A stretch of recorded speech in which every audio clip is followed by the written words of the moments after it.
आया बयान, कहा जल्द उत्तराखंड आएंगे पीएम मोदी। प्रदेश के लोगों से है भावनात्मक लगाव। विश्व पर्यटन दिवस पर उत्तराखंड एडवेंचर फेस्ट महोत्सव का आयोजन, सीएम धामी ने किया शुभारंभ। महोत्सव में पर्यटन मंत्री सतपाल महाराज समेत कई अधिकारी मौजूद।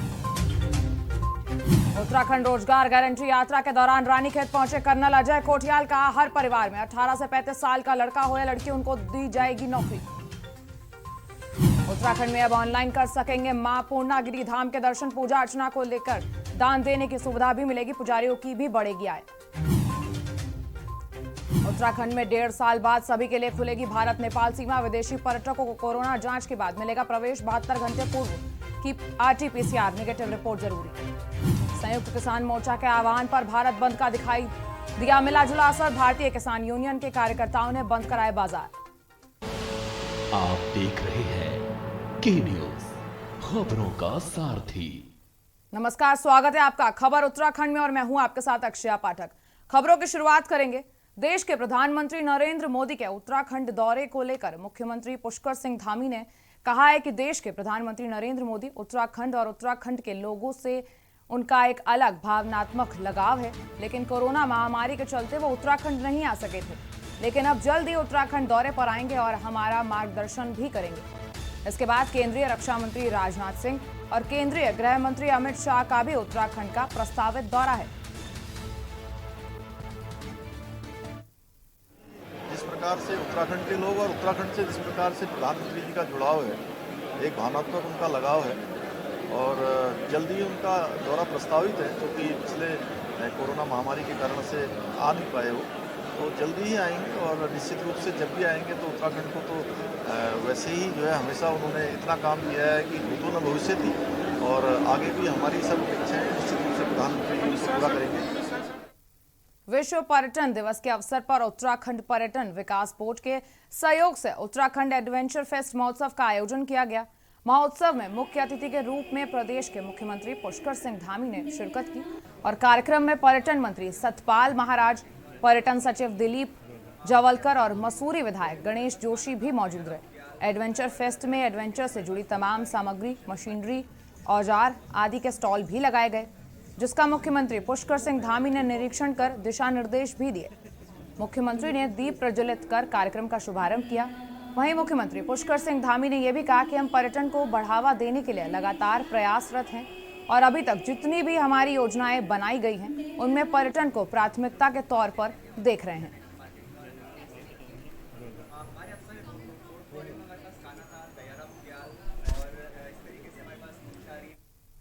खबर पौड़ी से है, जहां पर्यटन मंत्री सतपाल महाराज अस्पताल में डॉक्टरों को डांट फटकार लगाते हुए दिखाई दिए, लेकिन महाराज का दाव तब उल्टा पड़ गया जब लोगों की नजर महाराज के कुर्ते पर लगे कॉलर माइक पर पड़ी।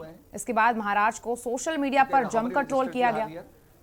जब चुनाव नजदीक है तो राजनीतिक पार्टियों ने भी महाराज के इस वीडियो स्टंट पर जमकर हमला बोला।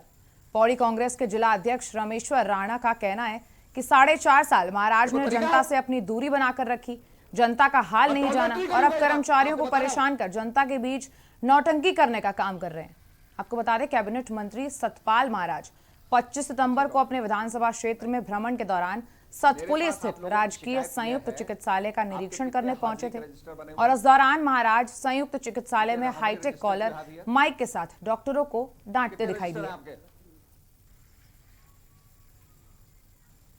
आप निर्वाचित हुए हैं,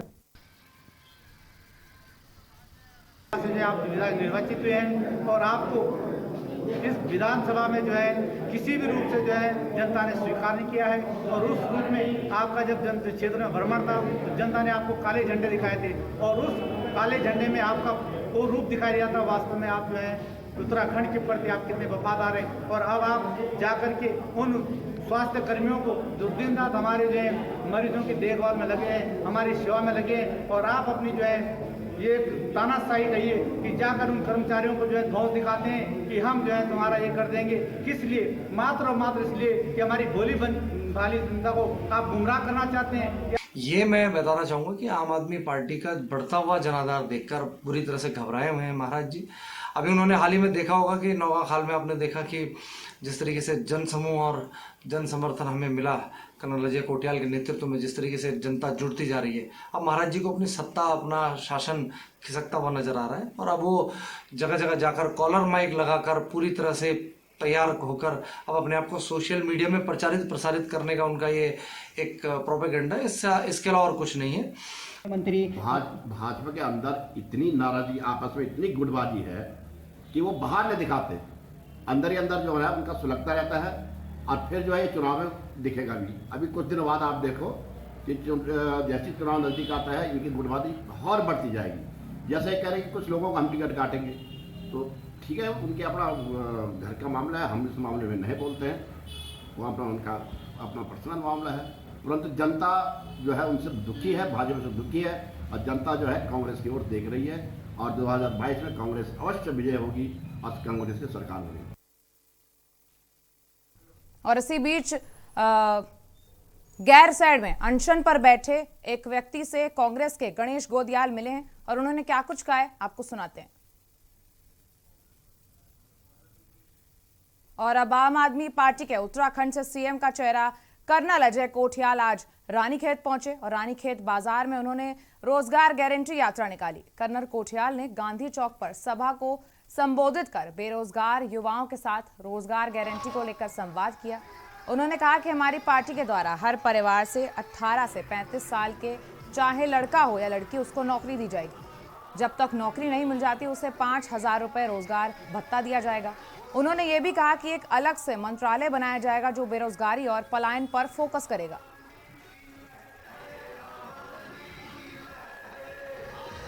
आम आदमी पार्टी जगह जगह जाकर के जनता से इंटरेक्ट कर रही है और दो मकसद हैं। एक तो ये है कि जो बिंदु हम बोल रहे हैं, हम जब पावर में आएंगे, जब सरकार में आएंगे, तो हम उन्हें कैसे पूरा करेंगे। चाहे हम बात करें रोजगार की, चाहे एजुकेशन, हेल्थ, बिजली पानी, जो हम क्लेम कर रहे हैं अच्छे तरीके से, एक कैंपेन जो चला रहे हैं। दूसरा, हम जनता से इंटरेक्ट कर रहे हैं कि आप बताओ कि आपकी नज़र में ऐसे कौन से पॉइंट्स हैं आपके इलाके के, फिर उसके बाद में उत्तराखंड में क्या होना चाहिए। इन्हीं सब के बेसिस पे हम अपना मैनिफेस्टो बनाएंगे। और रुकेंगे एक छोटे से ब्रेक के लिए, बने रहिएगा हमारे साथ। आप देख रहे हैं के न्यूज, खबरों का सारथी।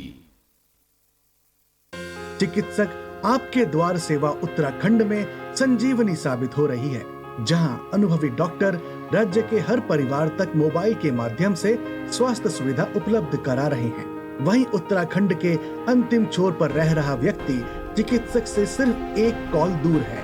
आज राज्य के दर्जनों डॉक्टर सुबह से शाम फोन के माध्यम से लोगों के स्वास्थ्य संबंधी समस्याओं का समाधान कर रहे हैं। उत्तराखंड सरकार द्वारा जहां टोल फ्री नंबर 104 पर स्वास्थ्य सहायता प्रदान की जा रही है, वहीं व्हाट्सएप नंबर 9412080622 पर भी स्वास्थ्य से संबंधित परामर्श प्रदान किया जा रहा है। इसके साथ ही राज्यवासी ई संजीवनी पोर्टल के माध्यम से भी इस सेवा का लाभ उठा सकते हैं। मेरे पेट की परेशानियां थी, जिसके लिए मैंने 104 नंबर पे कॉल किया। वहां से मुझे कुछ दवाइयां प्राप्त हुई, जिन्हें खाने के बाद मैं पूर्णतः लाभान्वित हुआ और मुझे आराम है। कोरोना के दौरान मेरी तबीयत खराब हुई, घर बैठे ही फ़ोन के माध्यम से मिला इलाज। अब मैं एकदम ठीक हूँ। हमारी आशास है जिनको हमने अभी टैबलेट्स दिए हैं, एनम जिनको हमने टैबलेट्स दिए हैं, स्मार्टफोन दिए हैं, उनको भी हमने इसकी सारी ट्रेनिंग करा दी है। जब भी ये लोग फील्ड एक्टिविटीज़ के लिए जाते हैं तो वहाँ पर भी अगर कोई लाभार्थी मिलता है जिसको किसी तरह की तकलीफ है, जिसके डॉक्टर्स को दिखाना चाहता है, तो टैबलेट के थ्रू, थोड़ा स्मार्टफोन के थ्रू से कनेक्ट हो जाते हैं और हमारे डॉक्टर से निःशुल्क में चिकित्सा परामर्श लेते हैं। जन जन की है सरकार, चिकित्सक पहुँचे आपके द्वार।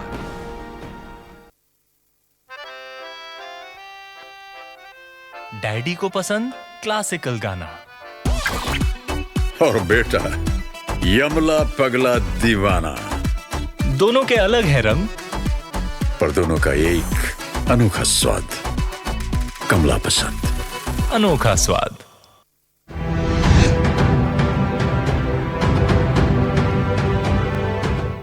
जुबान के लिए उड़ चला गैरों की ज़मीं पर, खुशबू अपने पन की ढूंढता।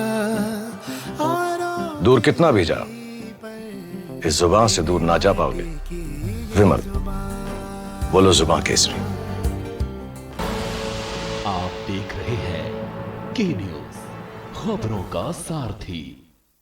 ब्रेक के बाद आपका स्वागत है। खबर उत्तर काशी से है, जहां चारधाम यात्रा में लगातार श्रद्धालुओं की संख्या बढ़ती जा रही है। इसी परिप्रेक्ष्य में उत्तरकाशी जिला प्रशासन में यमुनोत्री आने वाले यात्रियों को डमटा बैरियर और बाड़कोट दोबाटा बैंड में रोक दिया जा रहा है।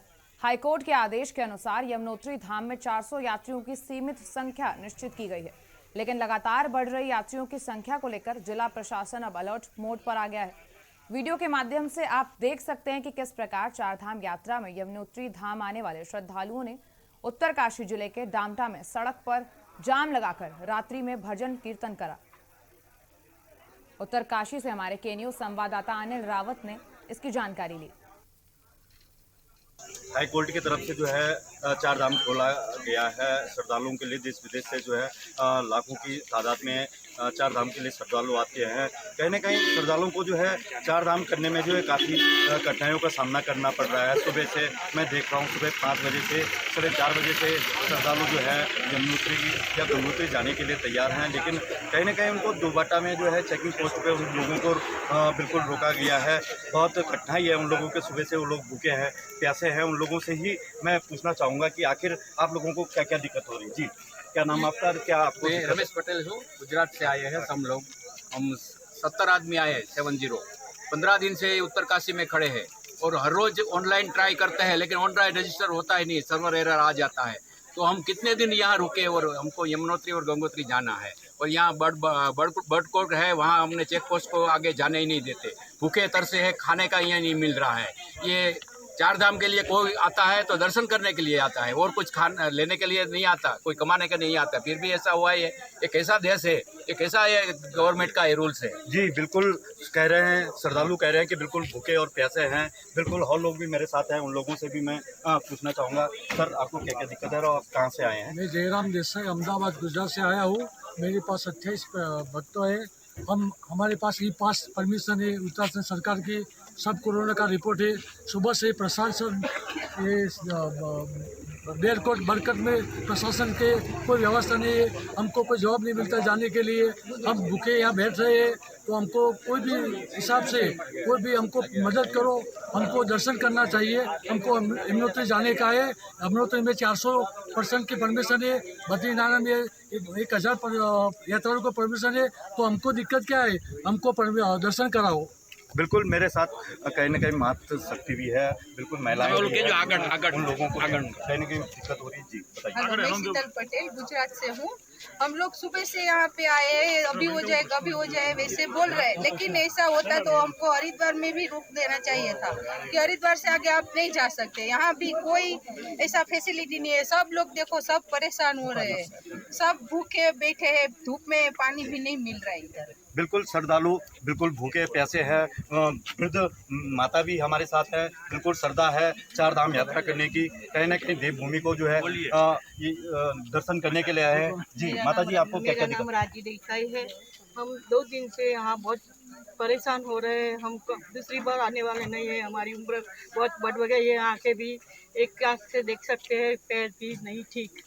इतनी बार हमको दर्शन कराए तो अच्छा रहेगा जी, हम रिक्वेस्ट करते हैं। मैं गुजरात से आई हूँ, हंसा पटेल है मेरा नाम। सब कुछ है, लेकिन तो भी जाने को नहीं देता। तो क्या दिक्कत है? हम तो दर्शन करने के लिए ही आए हैं, तो हमको ऐसा सरकार को कोई नहीं बोले। यात्री की संख्या 100 से ज्यादा नहीं है। यात्री की संख्या ज्यादा नहीं है, तो भी जाने नहीं देता है। सुबह से कोई गया ही नहीं है। हाँ, मेरा नाम गुजरात से है, नीता पटेल बोलती हूँ। हमको मालूम है कि कोरोना के वजह से ये दिक्कत हो रही है, लेकिन अब हमको पता चला है कि न्यूज़ में, टीवी में, सब में बता रहा है कि अब चारधाम यात्रा खुल रही है।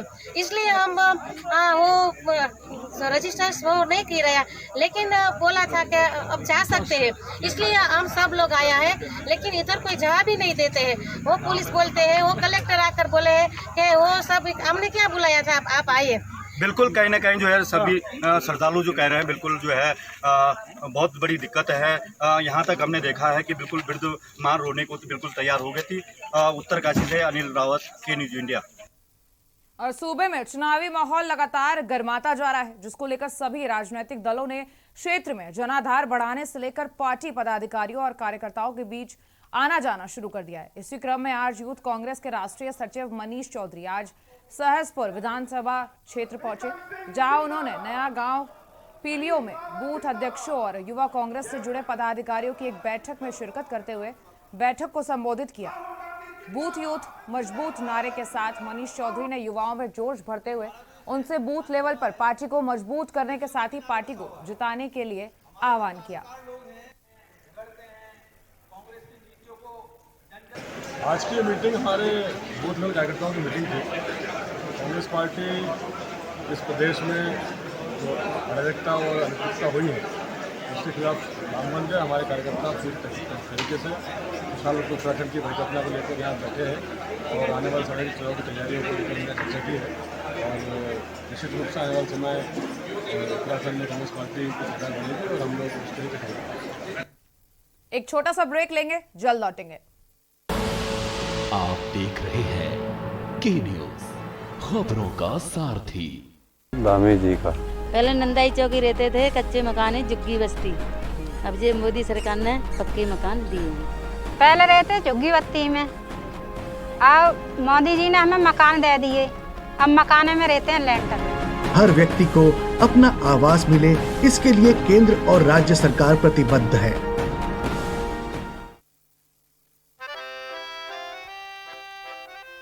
डैडी को पसंद क्लासिकल गाना और बेटा यमला पगला दीवाना। दोनों के अलग है रंग, पर दोनों का एक अनोखा स्वाद।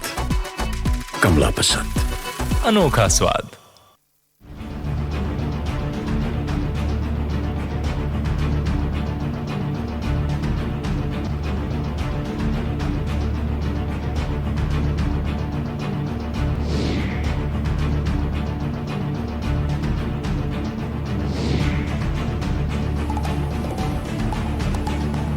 जुबान के लिए उड़ चला गैरों की ज़मीं पर, खुशबू अपने पन की ढूंढता और दूर कितना भी जाओ, इस जुबान से दूर ना जा पाओगे। विमल, बोलो जुबान केसरी।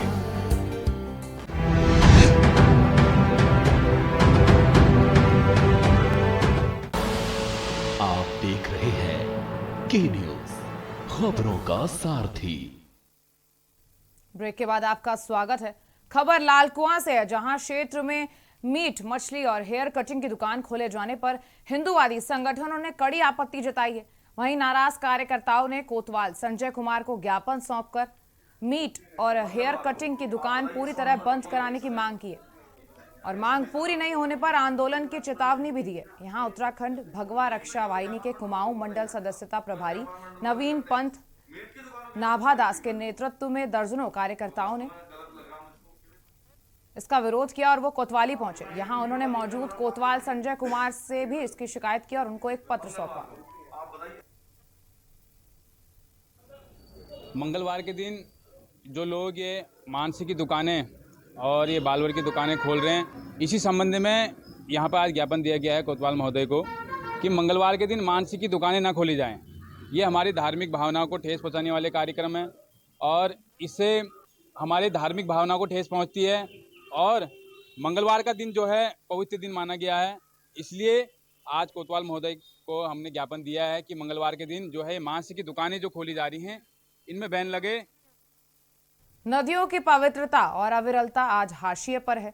लगातार घटता जल स्तर और सूखती नदियां जहां चिंता का विषय है, वहीं औद्योगिकीकरण से हो रहे प्रदूषण के चलते नदियों का पानी आचमन करने लायक तक नहीं छोड़ा गया है।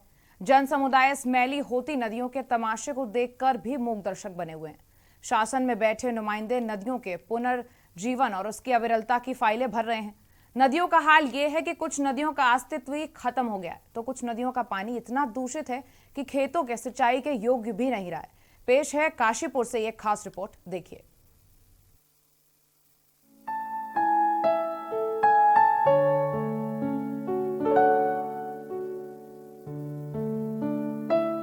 नदियों की अविरल धारा की पवित्रता की कभी कस्में ली जाती थी, मगर आज वो पवित्रता जनमानस के कच्चे लालच और लापरवाही से मैली हो चुकी है। यही नहीं, कई नदियों का तो अस्तित्व ही खत्म हो गया है, तो कुछ नदियों का पानी सूख गया है। वहीं कुछ नदियों के पास बनी पेपर मिलों ने तो दूषित पानी नदियों में छोड़कर नदियों के पानी को हाथ लगाने लायक तक नहीं छोड़ा। जबकि नदियों के संरक्षण और संवर्धन के लिए सरकार के द्वारा कई योजनाएं चलाई जा रही हैं। साथ ही प्रदूषण नियंत्रण बोर्ड को भी नदियों की अविरलता के लिए कई जिम्मेदारियां दी गई हैं। बावजूद इसके विभाग की लचर कार्य प्रणाली से नदियां अस्तित्व में नहीं हैं। वहीं काशीपुर में आयोजित एक सेमिनार में विभागीय अधिकारियों ने औद्योगिक इकाइयों के साथ ही नगर निगम और प्रशासनिक अधिकारियों के साथ नदियों के संरक्षण के लिए मंथन किया और नदियों को पुनर्जीवित करने के लिए एक बिंदुओं पर चर्चा की, जिसमें उत्तराखंड पर्यावरण संरक्षण एवं प्रदूषण नियंत्रण बोर्ड के सदस्य सचिव ने भाग लेते हुए नदियों के खत्म होते अस्तित्व पर गहरी चिंता जताई है। इंडस्ट्री के लिए भी चाहिए, तो ये तीनों तरफ का हमारा जैसे जैसे ग्रोथ बढ़ेगा, एक तो पानी बढ़ रहा है, दूसरी तरफ क्या हो रहा है कि हमारा जो ग्राउंड वाटर रिचार्ज है वो घटता जा रहा है। तो अभी हम लोगों ने कोशिश कर रहे हैं, माने वन विभाग ने भी है और जो आपका पंचायती राज विभाग है, इन लोगों ने कोशिश कर रहे हैं जल संरक्षण करने के लिए। इसीलिए हम लोग पहाड़ में चाल खाल बनाना, छोटे छोटे चेक डैम बनाना, उसको बना के ताकि पानी रुक कर आपका ग्राउंड वाटर में जाए और जो ग्राउंड वाटर से फिर वो धीरे धीरे पानी नदियों में रिलीज होता रहे। इसलिए हम लोगों ने कोशिश कर रहे हैं, यहाँ पे जो आज इस वर्कशॉप में निष्कर्ष निकल रहा है, हमको एक साथ ये तीनों बिंदुओं पर काम करना है कि कैसे हम जो उसका उपयोग है उसको थोड़ा सा कम कर सकते हैं।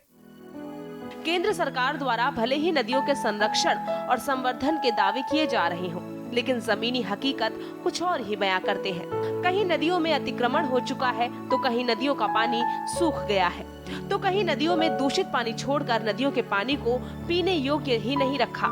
इसके लिए अब विभाग जागरूकता के अभियान के साथ ही प्रशासन की मदद से नदियों को बचाने की पहल शुरू करने जा रहा है।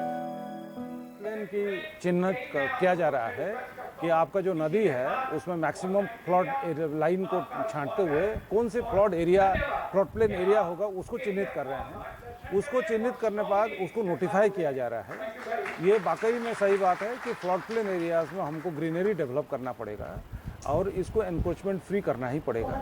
तो तभी क्या होगा कि नदी का जो कल की तारीख में, इसमें दो तरह का प्रॉब्लम होता है। एक, नदी में तो ग्राउंड वाटर रिचार्ज होने में बचता है, दूसरी है बरसात के टाइम में यही जो लोग नदी के किनारे बैठे रहते हैं उनकी जान को भी आफत आता है और उनको फिर हम डिजास्टर मैनेजमेंट के तहत फिर विभिन्न प्रकार के हमको कार्य करना पड़ता है। तो उनके सेफ्टी के पॉइंट ऑफ व्यू से भी इसको एनक्रोच को खाली करना जरूरत है।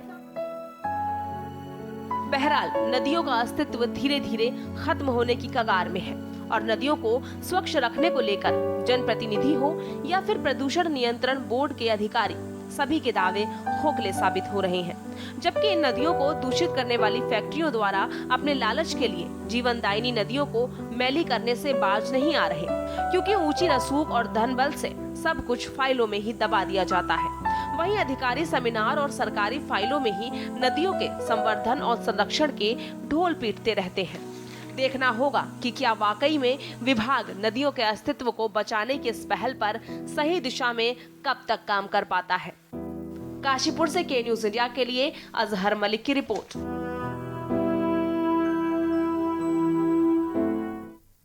फिलहाल खबर उत्तराखंड में इतना ही।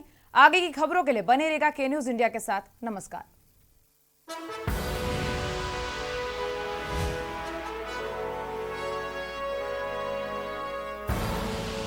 आप देख रहे हैं के न्यूज, खबरों का सारथी।